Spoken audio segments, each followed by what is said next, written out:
2021년 4월 1일 고난주간 넷째 날 하나님 나라를 시작하는 말씀 묵상 시간입니다. 오늘은 나의 십자가는 나다 라는 주제로 함께 말씀을 나누고자 합니다. 먼저 이 시간 찬송가 150장 갈보리산 위에 찬송가 함께 부르시겠습니다.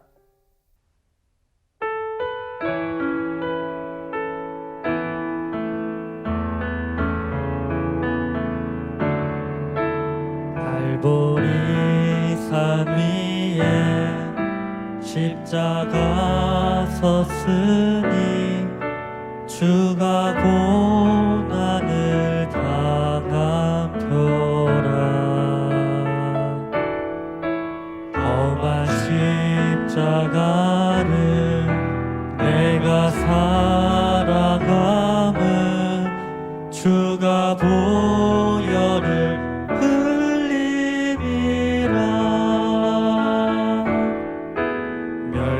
멸시천대 받은 주의 십자가에 나의 마음이 끌리도다. 귀한 어린 양이 세상 죄를 지고 험한 십자가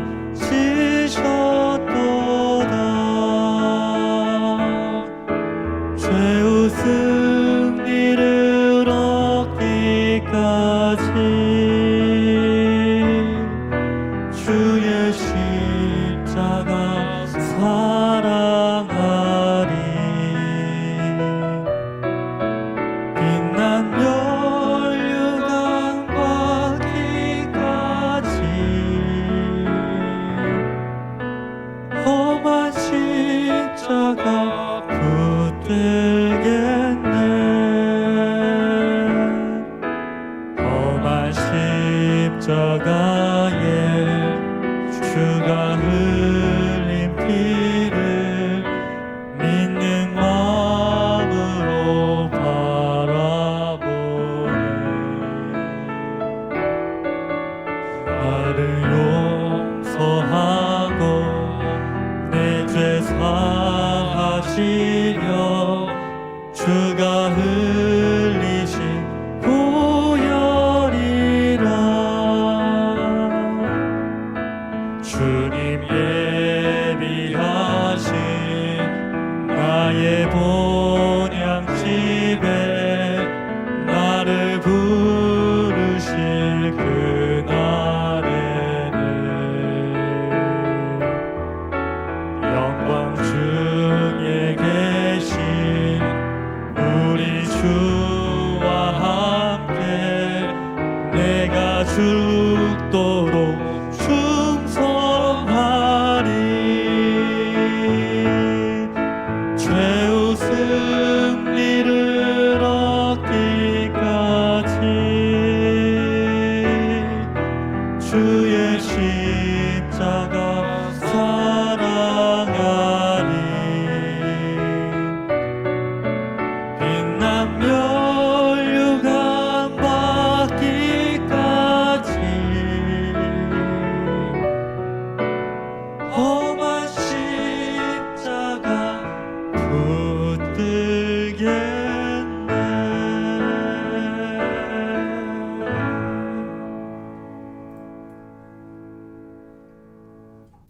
오늘 우리에게 주시는 하나님의 말씀은 디모데전서 1장 15절 한 절 말씀입니다. 제가 봉독하도록 하겠습니다. 미쁘다 모든 사람이 받을 만한 이 말이여. 그리스도 예수께서 죄인을 구하시려고 세상에 임하셨다 하였도다. 죄인 중에 내가 괴순이라. 아멘. 성도님들, 성경 말씀을 잘 읽을 수 있도록 도와주는 학문이 있다면 어떻게 하시겠습니까? 꼭 듣고 싶으시지 않으신가요? 우리 삶에 아주 깊숙이 들어와 특히 교회를 다니고 성경을 읽고 설교를 들은 분이라면 한 번쯤은 경험했을 아주 실용적인 학문입니다. 바로 이름하여 해석학이라고 합니다. 어이 전도사 양반, 해석하면 그냥 해석하는 거지 뭘 해석학을 학까지 만드나? 라는 생각이 드실 수 있죠. 저도 처음에 들었을 때는 처음 생각난 것은 영어 해석을 잘하게 도와주는 건가? 라는 생각이 들었습니다. 네, 영어 해석도 뭐 해석학에 포함될 수 있는데요. 해석학이란 문헌은 물론 널리 인간 정신의 소산을 정확하게 이해하는 기술론이라고 네이버 백과사전에 나와 있습니다. 즉 텍스트 또는 텍스트를 뛰어넘어 나와 지금 살고 있는 세계를 이해하는데 도와주는 기술, 학문입니다. 즉 이 기술을 알고 있는 사람과 모르는 사람은 천지 차이겠지요. 그리고 우리에게 너무 중요한 복음의 메시지를 이해하는데도 엄청난 도움이 되지 않겠습니까? 오늘 말씀을 통해 아주 간단하게 설명하고 바울 사도의 메시지를 전함으로 오늘 하나씩 말씀을 이끌어 가보겠습니다. 해석학의 역사는 그리 길지 않습니다. 모든 사람들이 글과 텍스트를 접한 것이 오래되지 않았기 때문입니다. 인쇄술이 만들어지기 전 책을 읽는 것은 물론 책을 소유하는 것도 어려웠습니다. 그렇기에 과거의 해석학은 극소수의 법조문을 해석한다든지 성경 텍스트를 해석하는 것이 전부였습니다. 그러는 가운데 말씀드린 대로 인쇄술이 발전하고 모든 사람들이 텍스트를 접하게 되면서 처음으로 해석학이 등장합니다. 해석학의 아버지 슐라이어 마어의 보편적 해석학입니다. 어렵게 들리시나요? 아주 간단하게 예를 들어가면서 설명하겠습니다. 이분이 주장한 것은 두 가지입니다. 바로 문법적 해석학, 심리적 해석 두 가지입니다. 문법적 해석은 말 그대로 텍스트가 쓰여 있는 그대로 의미를 이해하는 것입니다. 여자는 교회에서 잠잠하라는 텍스트를 보고 그대로 받아들여 여성 목사 안수가 주어지지 않는 교단이 있죠. 간단하고 우리가 정보를 받아들일 때 굉장히 자주 쓰는 방법이죠. 두 번째는 그렇게 간단한 텍스트를 받아들이게 되면 오해가 생기지. 쓴 사람이 누구인지, 어느 시대에 썼는지, 또 어떤 배경을 가지고 썼는지, 더 나아가 진짜 그 사람이 된다는 느낌으로 이걸 전문용어로 추체험이라고 합니다. 예를 들어서 설교를 할 때 자주 쓰는 방법입니다. 창세기가 언제 쓰였는지, 왜 쓰였는지, 누구를 위해 썼는지 거의 모세가 되어서 감정이입을 하고 받아들이게 되죠. 이게 바로 슐라이어 마어가 이야기한 문자적 해석과 심리적 해석 두 가지입니다. 설교를 들은 우리와 굉장히 밀접하게 관련이 있죠. 두 번째는 딜타이라는 사람이 주장한 정신분석 해석학입니다. 슐라이어 마어가 이야기한 심리적 해석과 아주 관련이 깊은데요. 딜타이가 주장한 해석학은 당시 학문 흐름상 반대되는 길을 걸었습니다. 이성주의가 득세하고 주관적인 부분을 배제하고 객관적 사실들만을 중요시하던 시대에 딜타이는 한 사람을 이해하는데 최선을 다해야 한다고 이야기했습니다. 텍스트를 이해하려면 그 사람의 정신을 분석하여 약간 단어가 섬뜩한가요? 그만큼 그 사람을 이해하기 위해 노력해야 하고 그 이해의 정신 분석, 심리학을 도입하는 것입니다. 세 번째는 마르틴 하이데거, 실존주의 철학자입니다. 하이데거는 신학자는 아니지만 신학자만큼이나 기독교 철학에 큰 힘을 실어준 사람입니다. 실존주의 해석학을 이야기합니다. 지금까지 앞서 말한 내용들은 단순히 텍스트를 이해하는 차원에서 끝납니다. 하이데거는 그것으로 완전한 이해가 아니야. 더 깊은 이해를 하려면 실존적으로 받아들여야 돼. 내가 처한 상황 속에서 전인격적인 받아들임이 있어야 하는 거야. 세상 사람들은 이게 도대체 무슨 소리지라고 하는데 교회를 다니고 예수님을 만난 사람들은 바로 이해가 됩니다. 말씀을 통해 예수님께서 인격적으로 찾아오셨던 사건들이 우리 안에 있기 때문이죠. 그때는 단순히 예수님을 머리로 이해하는 차원이 아닙니다. 나의 전인과 삶 속에 들어오시는 예수님을 경험하고 내 삶이 바뀌는 것을 경험하죠. 이것이 바로 하이데거가 말한 실존적 해석학입니다. 그 다음에 하이데거의 제자로 가다머라는 사람이 나옵니다. 이 사람은 핵심 포인트는 바로 지평융합이라는 단어를 사용했다는 것입니다. 제가 가끔 기도에도 사용했던 단어인데요. 나에게도 지평이 있습니다. 지금까지 제가 살아오면서 나에게 있는 정보, 가치관, 내 삶을 이야기하는 용어가 바로 지평입니다. 그리고 텍스트에도 이런 지평이 있습니다. 우리는 많아야 70년, 80년 세월이지만 오래된 텍스트는 세기를 뛰어넘어서 인류 역사와 함께하는 텍스트들이 있습니다. 텍스트의 역사성의 권위에 대한 인정이 필요한 포인트가 바로 이것이죠. 나의 지평과 텍스트의 지평이 만나는 것을 지평융합이라고 합니다. 나는 새로운 텍스트를 만났을 때 내 안에서 이 텍스트를 받아들일지 아니면 버릴지 상호 교류가 막 일어나게 됩니다. 지금까지는 텍스트가 중요성이 확대되었다면 가다머의 등장으로 독자의 중요성이 높아지게 됩니다. 즉, 우리는 텍스트를 읽고 나서 받아들일지 말지를 결정하는 위치에 우리가 있기 때문입니다.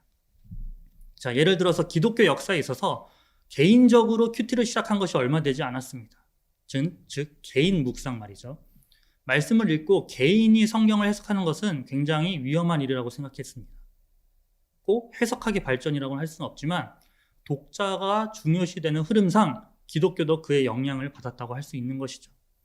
마지막으로 하버마스를 보도록 하겠습니다.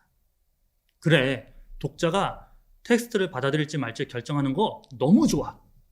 그런데 받아들이는 독자의 지평이 잘못되었다면 혹은 왜곡되었다면 아무리 좋은 텍스트가 있다 하더라도 받아들일 수 없는 거잖아. 받아들이는커녕 이상하게 받아들이거나 왜곡되어 받으면 더 큰 문제가 발생하잖아. 이야기하며 꺼내들은 해석학이 바로 비판적 해석학입니다. 여기서 말하는 비판은 텍스트가 아닌 바로 독자 자신입니다. 저는 이 부분을 배우면서 제 신앙의 제2의 터닝 포인트가 되었습니다.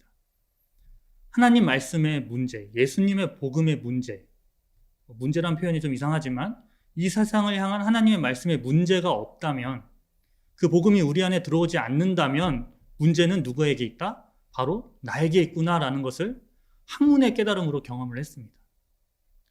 자아성찰 기능이 뛰어나신 분들은 이미 하고 계시지만 저처럼 낙천적이다, 긍정적이다, 즉 생각 없이 사는 사람들에게는 굉장히 충격적으로 다가왔습니다. 그리고 생각 없이 살게 만드는 이 바쁜 세상 속에서 이 문제에 부딪히지 않는 사람은 아무도 없을 것입니다. 나의 십자가는 나다라고 정했습니다. 복음을 받아들이는데 가장 방해하는 것은 바로 나다. 즉, 내가 짊어지고 가야 할 십자가는 나이다. 오늘 바울 사도는 이렇게 이야기합니다. 내가 죄인 중에 괴수다. 라는 자기에 대한 바른 비판적 사고와 이해가 있었기에 복음을 제대로 이해할 수 있었습니다. 나는 공고한 자로다, 죄인이다, 괴수다. 즉, 이런 나를 구원하려 이 땅에 오신 분이 바로 예수님이라는 것입니다.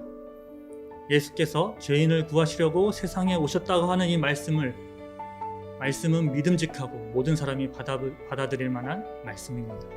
나는 죄인의 우두머리입니다.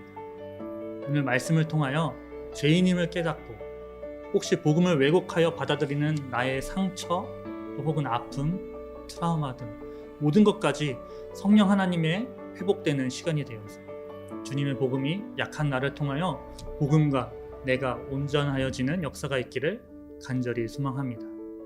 이 시간 주신 말씀을 기억하면서 기도하겠습니다. 하나님, 주님의 말씀을 잘 듣고 싶습니다. 하나님, 주님의 말씀은 완전함을 믿고 이 시간 나의 연약함을 주님께 올려드립니다. 죄인 중에 괴수라는 바울의 고백이 우리의 고백이 되어 괴수를 위해 죽음을 택하신 예수님의 사랑을 깨닫는 고난주간 되도록 인도해 주옵소서.